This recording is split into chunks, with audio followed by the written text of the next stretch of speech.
Good evening. Thank you for joining us on this Wednesday evening edition of the Female Solution Global Radio TV show. I'm Naima Latif, and I'm so excited to introduce you to a fabulous new show. We're going to have to talk about some things that might be a little bit uncomfortable, but we need to talk about it because these are things that everybody's thinking and nobody wants to say out loud. So tonight, we're introducing you to the Let's Get Uncomfortable show with Aaron and Wendy. So we'll be right back as we bring you two attorneys who know what really makes us uncomfortable, but yet we have to deal with it. We'll have some hot topics to talk about tonight. So you stay close and make sure you like and share because we're going to bring you something that you can use and you can help enhance your life as well as the lives of others. We'll be right back in just a moment. Let's get uncomfortable.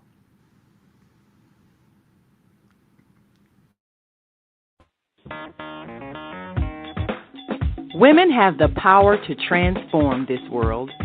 We can end crime and violence if we all agree to do one thing: share. Let's share our wisdom, share our time, share our talents, share our finances, but most of all, let's share our love. This is the Female Solution. Yes, this is the female solution, but we've got some males that also have a solution too.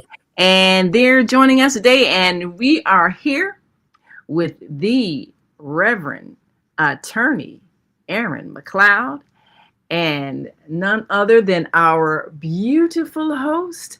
You, of course, know her on the Female Solution, and we are bringing to you live to the stage Wendy Williams. Woohoo! Yes, Miss Attorney Wendy Williams. We're so excited, and we're looking forward to having an uncomfortable conversation. And yet, these are the kinds of conversations that we need to have. So, of course, for those who are unaware, the Female Solution, we have been expanding this year, going in addition to our AM schedule of 7 to 8 a.m. Monday through Friday, to also a 7 p.m. schedule Monday through Friday. And so you get to hear twice a day some people who have some insight. And we want you to join us. You can write in your comments. And of course, we're available for you to participate in this conversation. So now I want you all to, first of all, tell us, and we've got your website, attorney, so we can kind of take a look at what you do. And you definitely, as a lawyer, deal with a lot of things that are often very uncomfortable. But tell us how you all decided to create this show so that you could deal with some of the things that people need to talk about. Well, Rev, do you want to go first? I'll kick it off. All right. Almost 20 years ago, I'm volunteering at Rainbow Push, and I see this sister who comes in, and I'm a young attorney, and I'm there to help people with their matters. And I walk up to who I know now as my personal attorney, my dear friend, Wende Williams, and I say, "Can I help you?" And she said, "What makes you think that I need help?" I was presumptuous. I was there with the posture of service. But more specifically, the next day she came and helped me out.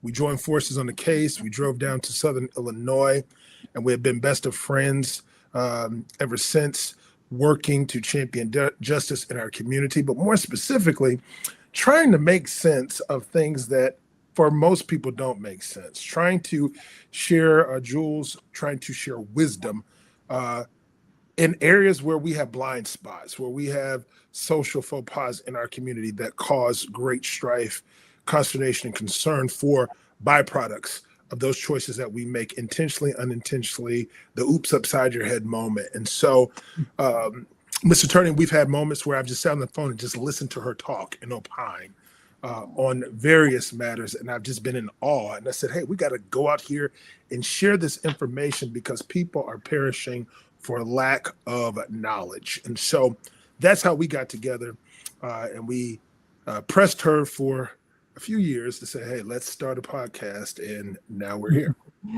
Fantastic. Well, there are a lot. Well, you know, Wende is no stranger to the Female Solution Global Radio TV show. Some time back, she was doing a show about relationships, and definitely some of those things that people need to talk openly about.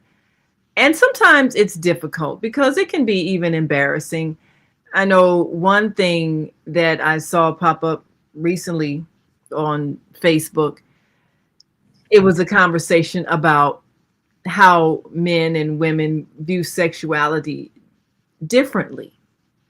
And some kind of way, women aren't able to accept the idea that biologically men tend to have multiple partners because that's how nature designed it. And so, you know, I had a conversation with my associate. We talked about that a lot. And one of the things that make that such an uncomfortable subject is because so many women are involved in relationships with married men because the numbers just aren't balanced. So what do? Do you just not? Or, I mean, you know, so those kinds of things that people have difficulty talking about.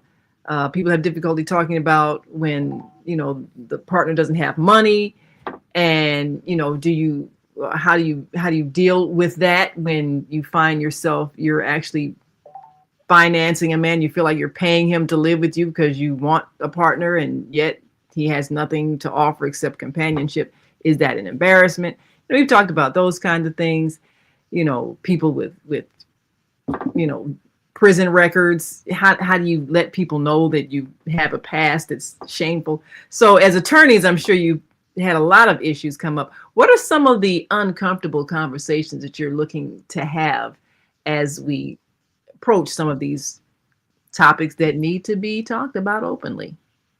Well, you know, Naima, this is Wende Williams. Naima, you just mentioned a couple of uncomfortable. Hold on. I've got a cat who wants to be my producer. Stop, honey. Okay. You can't produce a show for my the cat will let you know, look, I'm the one with the brains. I should be talking. Yeah, get in on the conversation. But a lot of what makes people uncomfortable is whether they are embarrassed or should be embarrassed. I'm not sure if you should be embarrassed about your private life if you can keep it private. But most people, their lives are messy. And when they get, then it begins to affect other people. There's a lot of people out here who are handling their relationships with very unusual circumstances, but I seem to always be dealing with the ones who are just messy. Isn't that uncomfortable for me to say that? You're just messy. Well, you know, I see a lot of messiness. I see, you know, and you don't want to feel like you're being judgmental of people that maybe, you know, in the middle of a divorce, and in the middle of their divorce, they're kind of seeing somebody that, so, and I had a number of associates in this situation. You're ending a relationship, but it's not quite ending. Maybe you might even still be living with your spouse, but you're seeing someone else because you're sort of preparing to move to that next relationship. And so it's messy because you're with a person that you're not officially with. The one you're officially with, you're ending the relationship with, but you're still financially tied. You know, maybe you still got to help them with the rent, but you're not together. And so people that know that you're married to someone else, they see you out with someone else, and they think, wait a minute, are you cheating? What are you doing? And you're trying to explain, well, see, we're really not together. We're in the middle of divorce. Yeah, I still live there, but you know, that kind of messiness, you know, have you seen but when I say, if I may speak, I'm sorry, But when I say messy, I'm talking about the inability to keep it private. Because, Ooh. see, why would you know? I tell you. That's the only other solution. Now, you can throw the moral issues in there, and I'm very aware of the moral issues, and I'm very aware of the legal issues. But somewhere in between the moral and the legal issue is, can you keep this from being a hot mess? And I didn't mean to get into this topic, but since we're here, let's get uncomfortable. That's right. Let's get uncomfortable. Yes. Yeah. And this is just my personal opinion. This is not a legal opinion. It's just a personal opinion. But see, my profession puts me in the middle of the mess. Yes. And the only way I would know about the mess is because now it has reached the level where the government is involved, the court systems are involved, DCF is involved, DCFS is involved, child support issues are involved, orders of protections are involved, real estate is involved, employment. Okay. And recently I've had a case where someone's professional license got involved because it got yeah. and there were lies told too. And it just got real messy, and voila, they end up across the desk from me. So, but there are, and I dare to say this, but there are people who can, at least for a little while, keep it from being messy. I guess what our mothers used to say, the best kept secret is the one never told. That's right. That's right. We got some folks who want to welcome you. We got Deborah from Move Around with Deborah, our third Saturday host. She says, welcome. Yes. And you got some more folks. Welcome you here. And our dear sister, Zelda from the Higher Learning TV show says, oh my God, is that our own Wendy? I know this is going to be a life-enhancing session. I'm back. How you doing? Yeah, she's back. She says, welcome back, Wendy, and Reverend Attorney too. Yes. So both of you all are going to really add some flavor to Wednesday evenings on the Female Solution. And we're excited because sometimes we may want to talk about something, but those people who are used to addressing, like you say, the messy things, they're best able to really approach those topics. And all of us have something in our lives that really is messy. And, we get embarrassed to talk about. All of us have the relationship issues that are happening, the financial issues that are happening, the things that we don't want anybody to know that we're facing because there's the shame factor. Now, as attorneys, how do you all deal with things that tend to be frowned upon? Reverend, you're a reverend, and that plus being an attorney, you got the legal thing, and then you got the religious thing, and sometimes you have to defend people because you're an attorney. But have you ever found yourself in a situation where, on the one hand, the religious community would condemn what someone's done, but on the other hand, as their legal representative, you have to fight for their right to do whatever they're doing? Have you ever found those kind of situations where there might be a conflict? What do you think? Well, it's interesting. I used to be chided about being a reverend as well as an attorney. They said, one's supposed to tell a lie and the other one's supposed to be truthful rather. But what people often don't know is the role of the Old Testament prophet, whereby we are to advocate. They were advocating on behalf of the people that God would show mercy. And so the reality is when I'm dealing with people and their issues, the first thing I want them to be is honest with themselves and then honest with me. We have attorney-client privilege. There's nothing that they can do or tell me that I can use against them. But they undercut themselves in their situation when they're not honest with me. So we can, ideate a path for me to provide counsel, one, for them not to incriminate themselves, not to further showcase liability, for them to exercise discretion to their benefit without being reckless to others. This whole notion of being moral. Is very subjective. Morally, what we found to be inappropriate 20 years ago today is par for the course of or being normal, or being embracing or tolerant, if you will. But what we want to do is hang our hat on what it is to be ethical, do no harm, be truthful, make sure that we are transparent.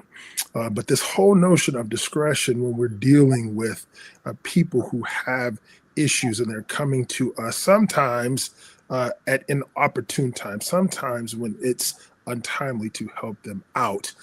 If we can be truthful with us and honest, we can forge a path forward to help them in their situations. It is unbecoming for anybody to judge anybody. Everybody has something whereby we're embarrassed about it or we frown upon it.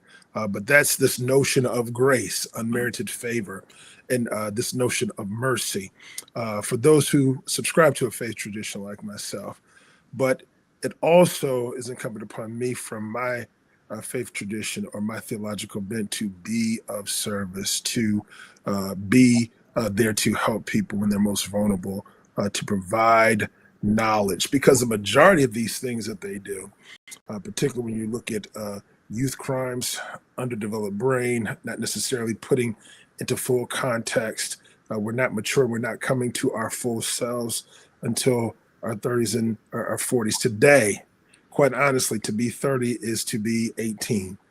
The dynamics and light of the privileges and the luxuries that we have provided our children, even those who are resource challenged, they're just not the same. There's a distinct difference in generations. And as a result of that, if you don't have the requisite knowledge, the requisite information to make informed decisions, there will be consequences.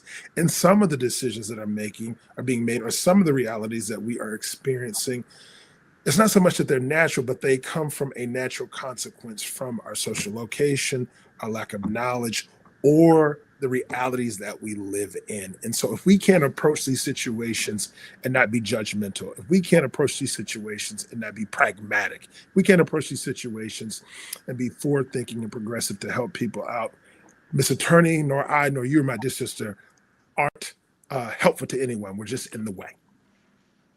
I can agree with that. I think that's above all, we should be able to be helpful. Mm-hmm. And unfortunately, there is a lot of judgment that happens with the society when people make mistakes. And I'm sure as attorneys, both of you all have had situations where people have made mistakes and, you want to try to help them avoid whatever punishment comes from those mistakes. But there's a big shame factor with things like prison. We see a lot of elected officials that end up going to jail. And sometimes it's just a matter of you not knowing how to fill out certain paperwork, and you get charged with mismanagement and they make you look like you're the biggest crook because maybe you didn't know how to quite manage the finances. And it seems like the more money you get, the more you're liable to mess it up. And then as soon as it becomes public that you weren't as skilled with your accounting, then you're made to look like a big crook. And there's the shame of that. Oh, he messed up some money and then he stole some money and all these kind of things. And the next thing you know, you're being hauled away in handcuffs. So, how helpful is that? And yet we see that happen a lot because people might not know how to do certain things. And then they get publicly shamed. Well, I have a different viewpoint of that since from what you were just saying. I do agree with a lot of what Rev has said as well. But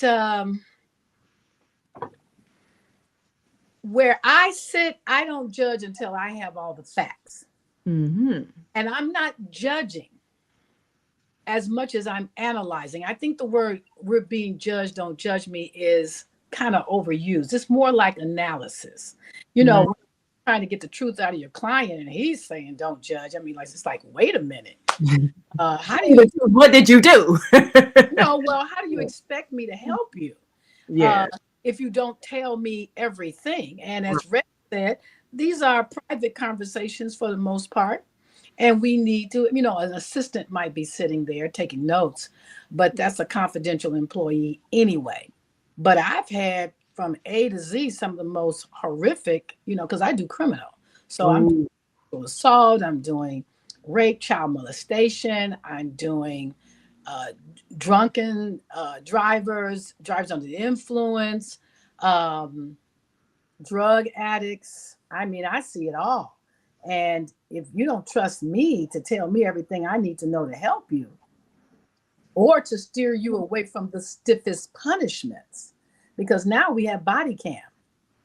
And body cam has been resolving a lot. It's been leveling the playing field in both directions. The police are going to jail and the clients are going to jail, probably sometimes in the same situation as we saw with the O.J. Simpson case, with Mark Furman being the only one that came out of that with a felony. So, we need the facts, people, when we're, talking with you and trying to find out what the legal strategy is. And I find that don't feel ashamed that you're just talking to me. So it's only two of us on the telephone and only two of us in the room, unless there's a confidential employee. So we need the facts.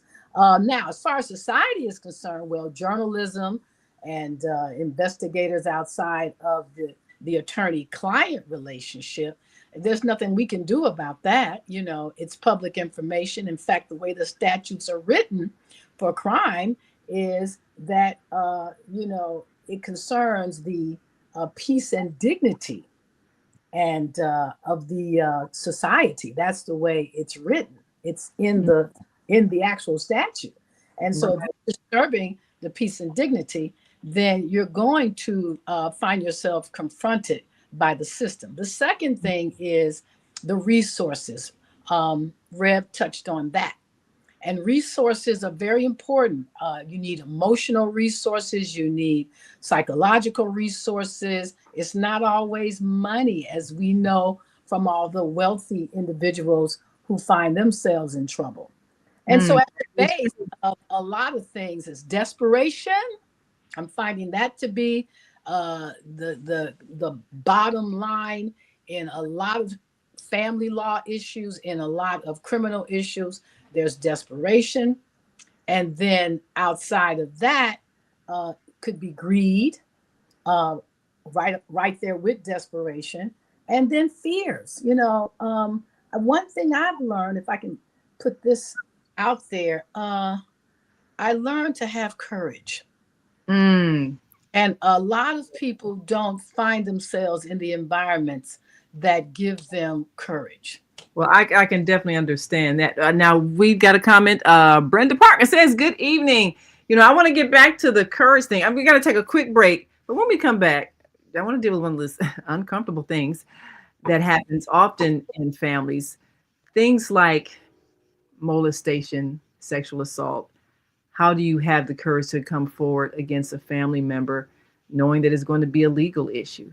We'll talk about that kind of thing when we come right back after this quick break. We're going to greet our global family listening and watching from all around the world. So stay close. We'll be right back.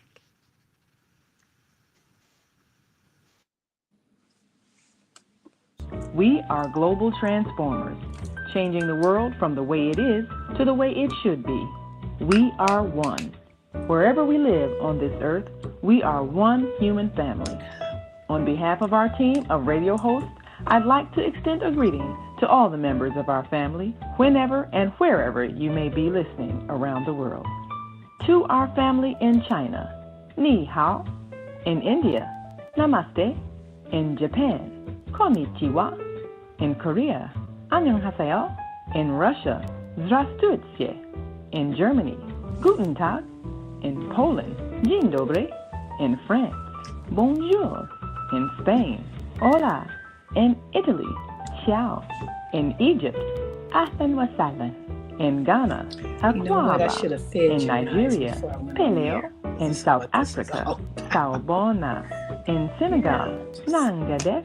In Kenya, Jambo. In Israel, Shalom.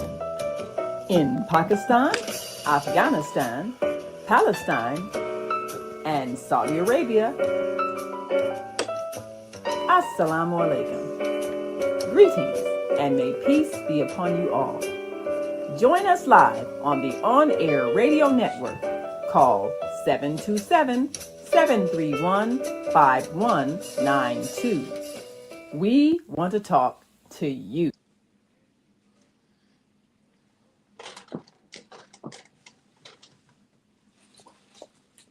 Yes, we do want to talk to you. And tonight we are talking to attorneys Aaron McLeod and Wende Williams as they get ready for some uncomfortable conversations.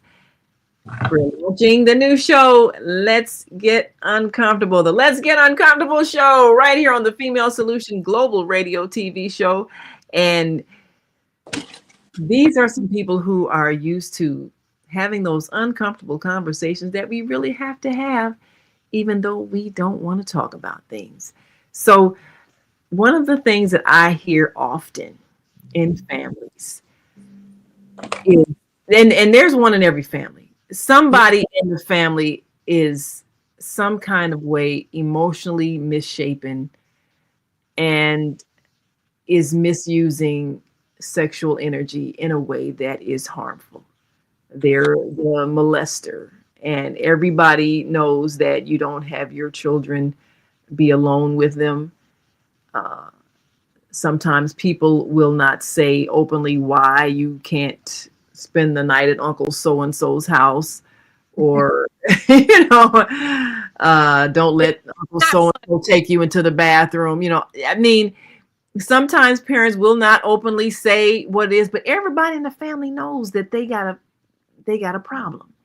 And so when it happens to someone in the family, and it could be either sex could be guilty of that behavior, that inappropriate touching of someone without their desire or consent.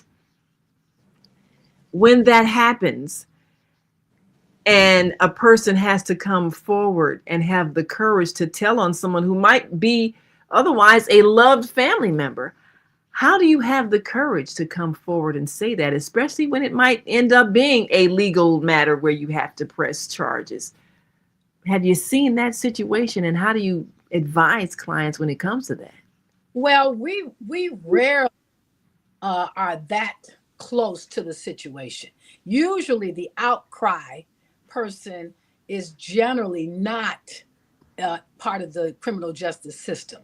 Usually the first person that a victim may outcry to is the person closest to them. That may be a parent, it may be a sister or brother or relative, it might be the next door neighbor. And now with mandatory reporting, kids are going to the schools and telling their teachers that things are happening to them. So as a lawyer, we're generally not in that situation. Rarely do they come to the lawyer. They may go to the doctor first, the pediatrician first, the school counselor, the teacher, the principal, the minister at the church.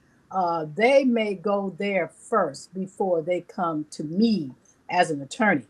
But by the time they have gone, actually, and if you go to the police, you're going to be talking to a prosecutor's victim's assistant. There's a whole program, budget, and everything in just about every state, and probably in the federal government. There are victims who can be assisted in these matters. That's how that's going to happen.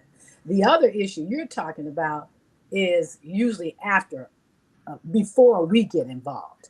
So we would do it. Now, how would I advise a friend that would come to me? By all means, you're going to have to go to the prosecutor, or if you can get to a counselor, especially if everybody is under the age of 18. Is about, I probably wouldn't see that as a problem unless it's a situation where I see it. Say, for instance, the block I live on, if I see something untoward, then I may go to that person and say something. But the first person after all of your relatives and friends would probably be the police. And sometimes people don't realize they don't have to go to the police first. They can go straight to the state's attorney's office. By that, I mean the Cook County State's Attorney or your county state attorney in this state of Illinois. You can go there first and have a session actually with a victim's assistant who will then more than likely talk to a prosecutor about whether charges can be brought. But if you're under the age of 18 and you are conscious, because some families are not conscious, you talked earlier about, I think Rev talked earlier about normalizing abnormal behavior. And in some families, uncle and niece, things could be happening there. You know, I know of cases where that has happened. That's another situation, because sometimes there's a genuine relationship, I guess, even though people might look at it as inappropriate. Well, illegal. I would not call it genuine if it violates a criminal statute. That's number one. So let's say you've got the uncle that is 35 and the niece that is 16. That's a problem. And they are having consensual relations. You can't hold on. You can't consent with a juvenile. You can't legally, that is the case. So again, there's that situation where a juvenile has made a decision that the juvenile believes she has the power to make, even though it is legally not a decision she is able to make. And so therefore the 35-year-old uncle is in fact committing a crime. Can I interject? But it hasn't been discovered because she's going to hide that. And that's not unusual for a 16-year-old to be involved with someone over 18. It's consensual, it's friendly. The family members might even know about it, but they're not going to press charges. You follow me? So just about anything that the family is sanctioning, even though it is an illegitimate relationship, by law, it's in violation of some statutes. That's a whole nother thing. This gets back to exposure. When will we know? We don't intervene. I mean, maybe the auntie, this is her brother-in-law, and that's when it starts getting messy, and then someone is going to bring it to the attention of the authorities. But if they don't bring it to the attention of authorities, it goes right by the board. Let me share a quick story. It's old enough for me to share it with you. I met a guy who was kind of a diminutive kind of guy, like a Kevin or Spike Lee or Kevin. What's his name? Kevin, the comedian. Oh, what little Kevin Hart. Oh yeah, right. The little short. Yeah. And I'm telling you, and the prosecutor cut him a deal. He said when the girl walked in, she looked like a WNBA player, but she was 18. So she was this great big tall guy, a tall woman, and he's a little short guy, but they had a thing going on. And the family was aware of it, and he was rather nervous about having the relationship. But what happened was she started having children. Oh, you talk about getting messy. Yeah, but it didn't get messy until they argued one day. Police showed up. Oh dear. When it was discovered. So she was very uncooperative with the police. Oh, and so here's my perspective, right? We have given a very cogent, accurate outline of the legal issues. But let's talk about the practical issues, right? When you have a child, it should be your natural instinct to protect. A lot of times when you have Uncle Fester, Chester, or, Aunt, Esther, whatever. Uncle Ruckus. Yeah. Who is having an inappropriate relationship, or even peers, if you will, in families. It comes from lack of supervision. my godchildren, I admire and always affirm their parents. Mm-hmm. Why? Because they set up boundaries. There's no overnights at other people's house. They're even skeptical about having sleepovers at their house, because at the end of the day, that father, who's a priest and provider and protector of that household, is sold out to the reality that he will end your life if you touch his children. That's if you're related to him or not.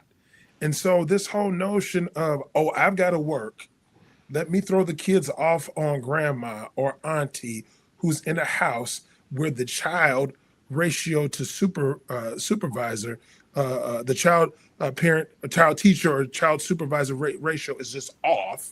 You're going to have mishaps. Somebody not being watched. Yeah. Correct. Well, that is more common now, probably more than ever, just because you have people that are working and leaving children home alone, or leaving children with questionable people that are not necessarily responsible. And we have this ongoing thing with, say, mother's boyfriend, and it's not quite your father, and yet mother's giving him that responsibility. And so many things can happen because people make decisions to do things when, like you say, there's no supervision. We got to take another quick break, but when we come back, I want to take a look at the whole lack of supervision thing and who's responsible, because I see a lot of blame being pointed at parents, but they have to work. So what are they supposed to do? Grandparents that are overwhelmed, they did their time doing the parenting thing. Now they're old, they're tired. Neighbors who may or may not really care enough to pay attention and watch. So are we responsible as a community to come up with something, because children need to be supervised, and who can we trust to supervise? So we'll talk about that when we come back. And you are watching the Female Solution Global Radio TV show. This is Let's Get Uncomfortable. The Let's Get Uncomfortable show with Aaron and Wendy, two attorneys who know how to approach those uncomfortable topics. We'll be right back after this quick break. So stick and stay. Don't stray away. We'll see you in a moment.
And we are back. You are watching the Let's Get Uncomfortable show with Aaron and Wendy.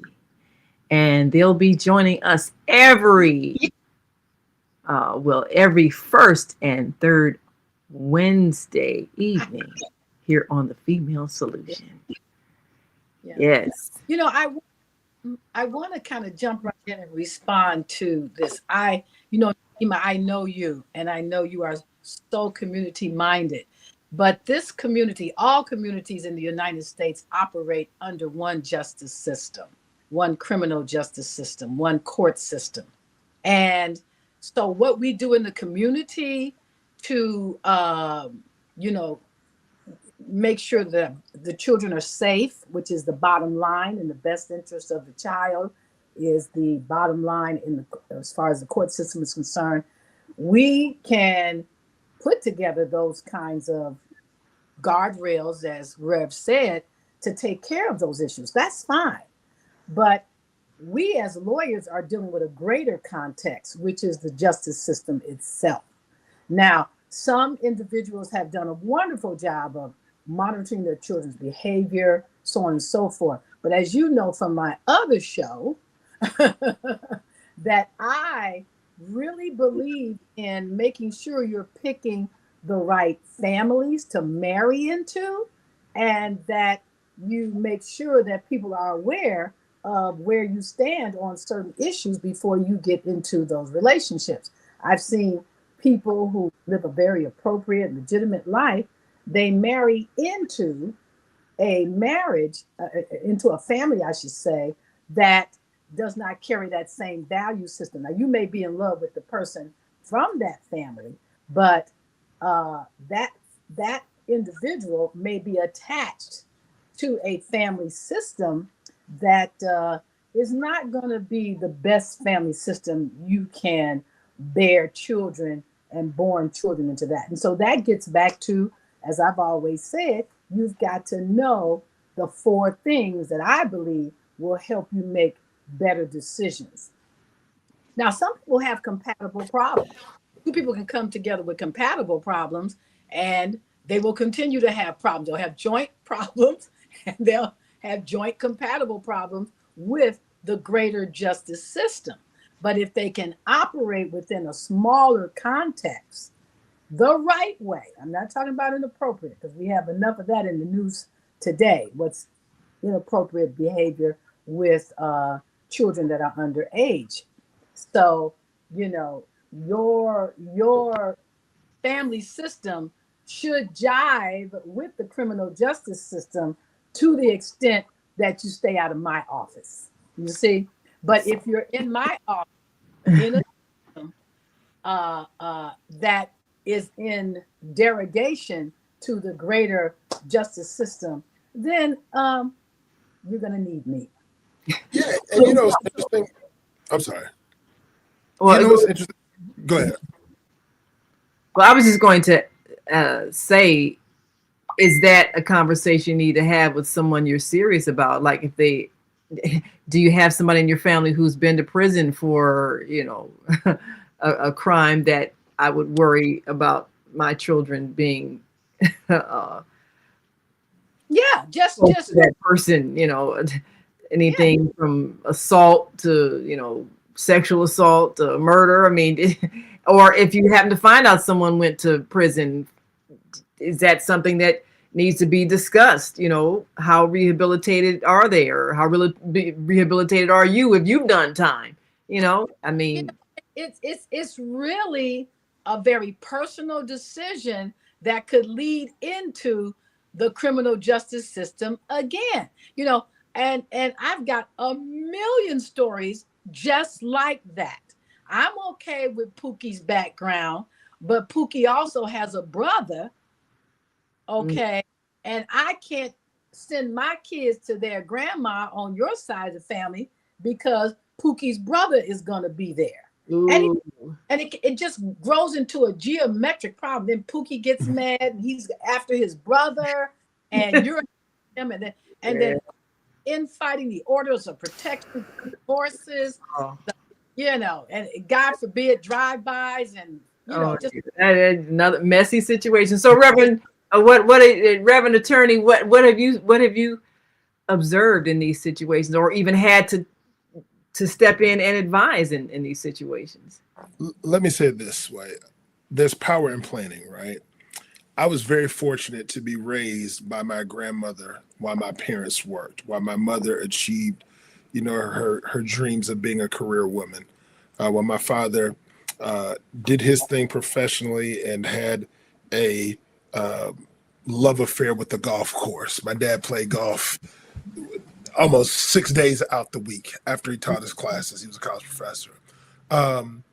and as privileged as that may sound, if my grandmother did not have the sacrificial mind frame to protect me and my sister, because she let nothing go down on her watch. And then my childhood friends, their parents recognized it, and she became the babysitter for them because they too needed that supervision. But what we don't do is talk about the family planning, right?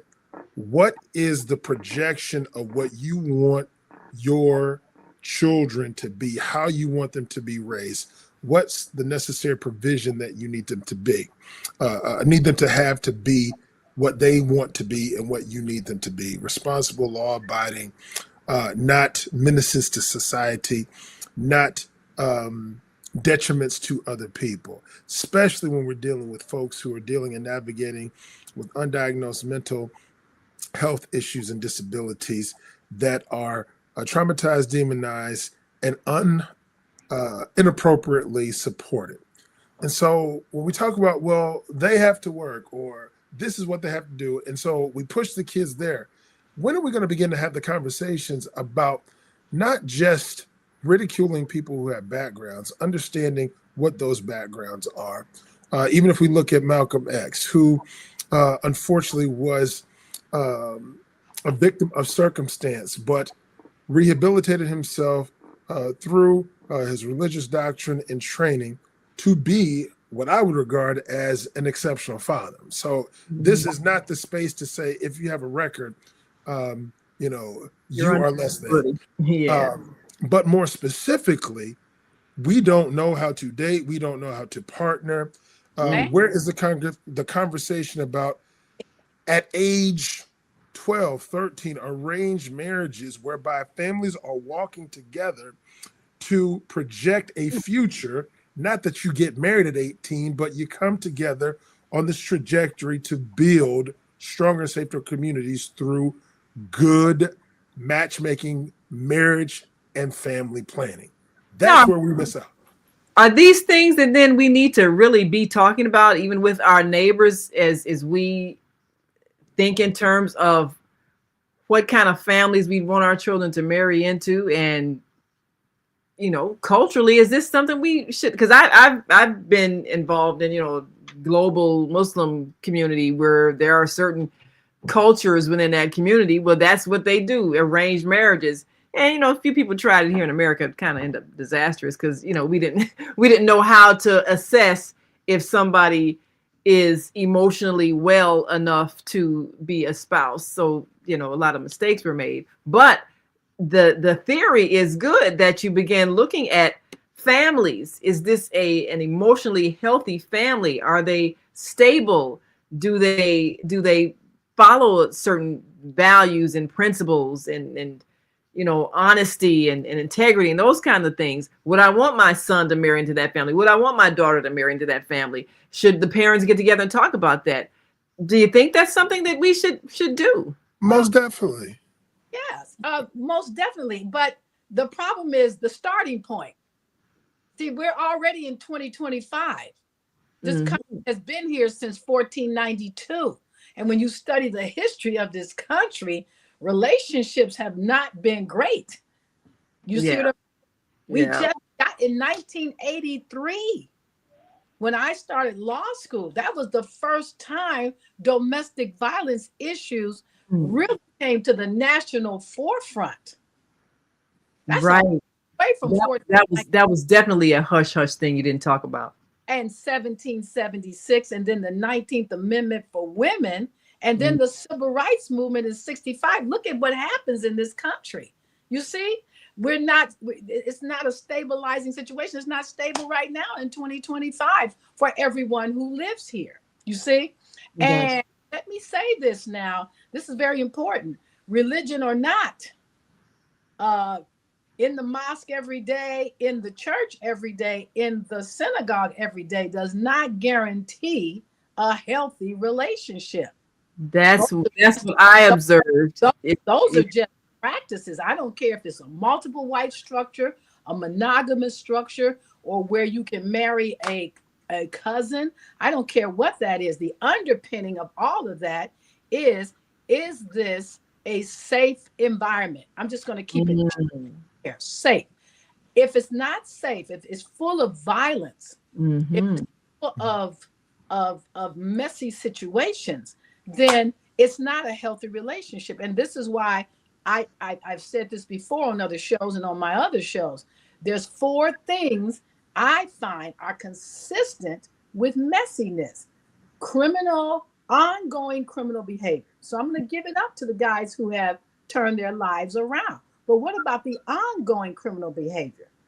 What about the ongoing unaddressed mental health issues? The unaddressed issues of addiction, all of them.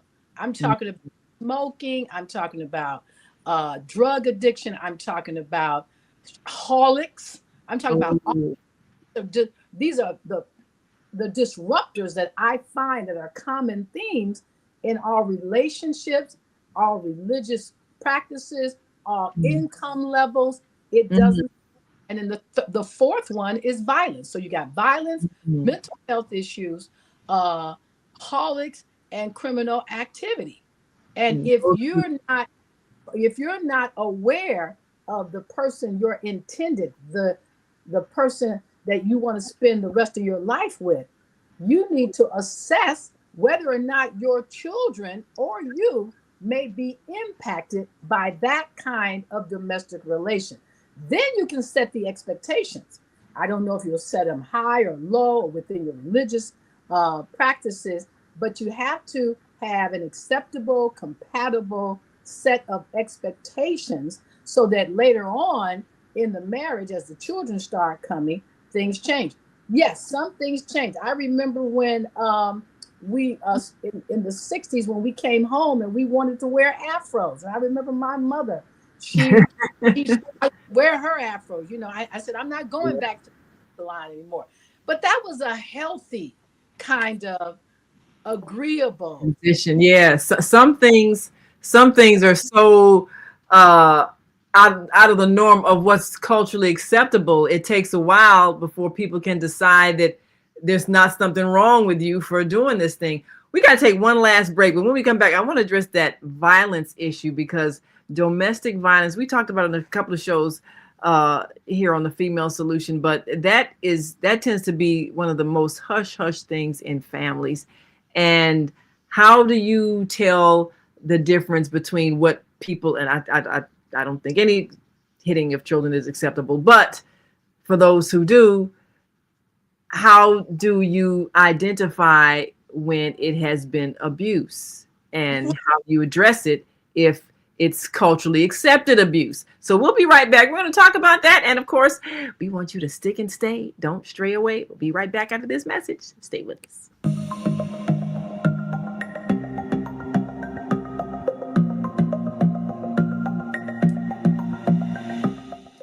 Hi, I'm Barbara. I'm Cheryl. And I'm Naima. We're 3 Black moms. And in case you didn't notice the resemblance, we're also 3 sisters. We're going to be coming to you every week, sharing our successes and our mistakes as we navigate our lives as moms, wives, sisters, daughters, and of course, Black women in today's world. We'll talk about it all: race, politics, religion, economics, culture, and we'll take a look at everything from whether or not to use corporal punishment to how do you teach your children about sex. Look for our upcoming book, Growing Up Charles. It's a personal story about our lives growing up in Maple Park on Chicago's South Side. I'm Barbara. I'm Cheryl. And I'm Naima. We're 3 Black moms. Follow us on Facebook and subscribe to our YouTube channel, 3 Black Moms.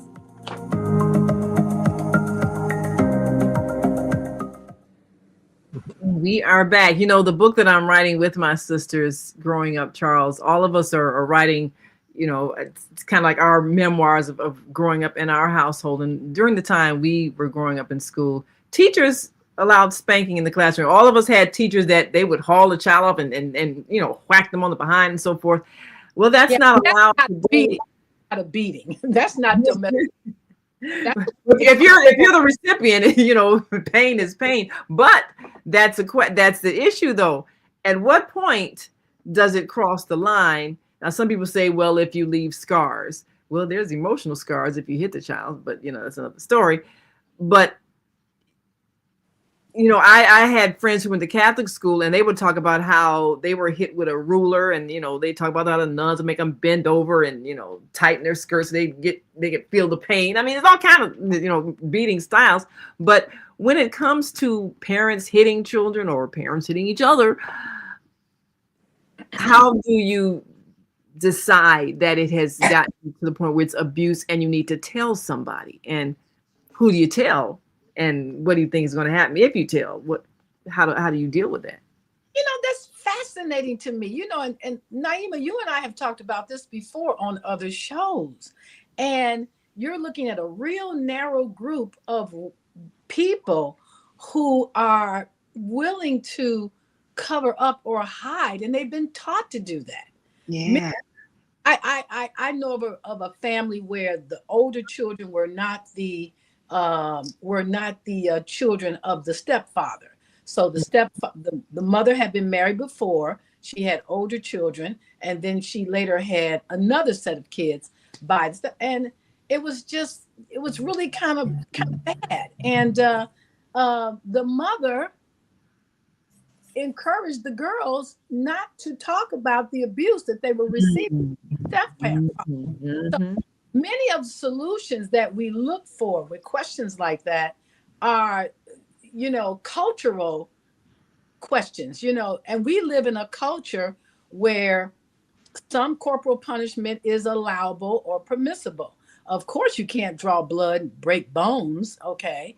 But yes, I was that kid that went to Catholic school. I think I got that spanking on my calves maybe once or twice. It wasn't even a spanking. It was the little, looked like a cutting board. Paddles. Yeah, those paddles. Yeah.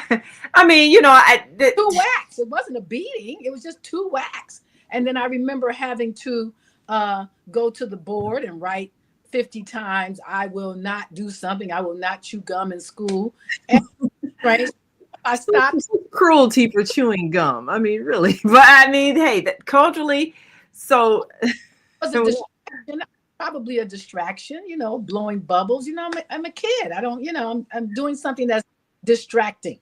And we can't let those distractions disrupt the other 15 students. So, you have to be stopped. And I stopped, By the time I got to 4th grade, I was a model student for the rest of my educational career, all the way through law school.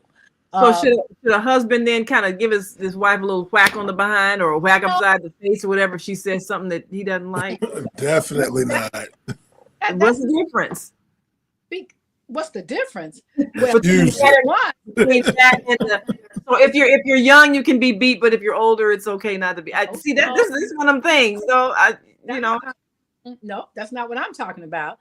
I'm not saying it doesn't happen, but once again, if you're coming into a relationship, first of all, are we getting married without trying to discover who these people are? Yes, and that's a question. Do you believe in hitting? And that needs to be asked. We got a comment here, and of course, Zelda from Higher Learning Network says hitting children stems from slavery, and it's not the answer. Stop Beating Black Kids by Asada is a must read. Yeah, well, that's the thing. Now, I'm gonna now that my kids are in their 50s, I'm gonna confess.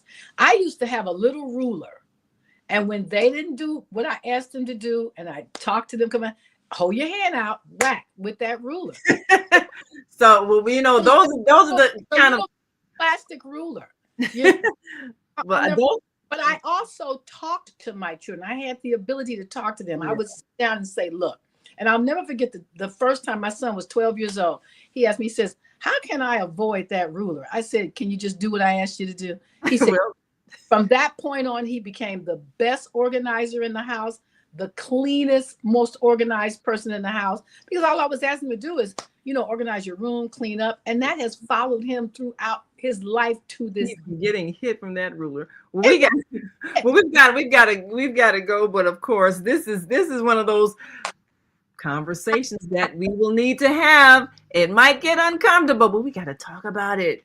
You know, when you get ready to get married or get involved with that person, do you hit when you get angry? That's the question you need to ask. No, the question is even broader than that. What do you do when you angered? What do you do? How do you deal with anger? That is a critical question. And it goes back to the 4 things.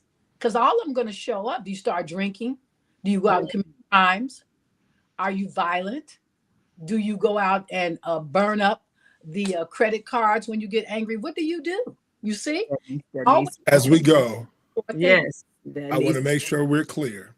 Mm-hmm. Double standard, it is what it is. If you're a man and you're hit a woman and the cops come, they're going to put you in jail, man.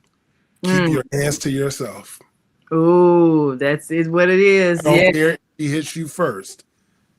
If you want to spend the rest of the night in jail and have to navigate the criminal justice system, keep your hands to yourself. There you go. Well, and that goes for women too, because women feel like, well, I'm a woman, I can hit, but if you provoke, things will happen. Yes. Well, they're killing their children, they're killing their husbands, mothers, their fathers, women. No, everybody, keep your hands to yourself and learn how to manage your anger. There you go. Well, we're gonna definitely be looking forward to come on back on November 19th, Wednesday, November 19th, 7 p.m. for the Let's Get Uncomfortable show with Aaron and Wendy. Let's get uncomfortable, but let's solve some problems.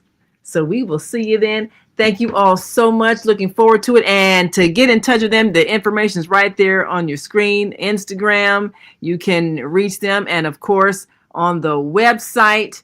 And we want you to get involved in these uncomfortable conversations.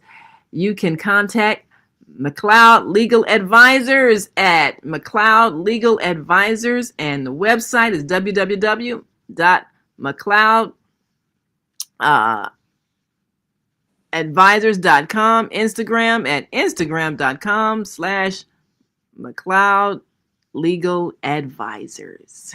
There we go. And thank you all so much. We will see you all. And of course, join us tomorrow morning right here on the Female Solution, 7 a.m. because we've always got another exciting show for you. So make sure you join our Thursday morning host at 7 a.m. And make sure you like and subscribe to our Facebook page and YouTube channel. And until next time, continue to shine your light. Listen. We've come to the end of our show today. If you missed any broadcasts, go to our website for the audio and video archives at www.thefemalesolution.com. On behalf of our team of radio hosts, I'd like to thank all of you who participated in today's discussions. And to our global family joining us from all around the world, we say thank you. To our family in China, xie xie. India, Dhanyavad. Japan, arigato. Korea, kamsamnida. Russia, spasiba. Germany, danke. Poland, dziękuję. France, merci. Spain, gracias. Italy, grazie. Egypt, shukran. Ghana, madasi. Nigeria, eshe. South Africa, Ngiyabonga. Senegal, Jaref. Kenya, Asante. Israel, Toda. Pakistan, Shukriya. Afghanistan, Tashakur. Saudi Arabia and Palestine, Shukran. Assalamu alaikum wa rahmatullahi wa barakatuhu. Thank you, and may peace be upon you and the mercy of God and God's blessings.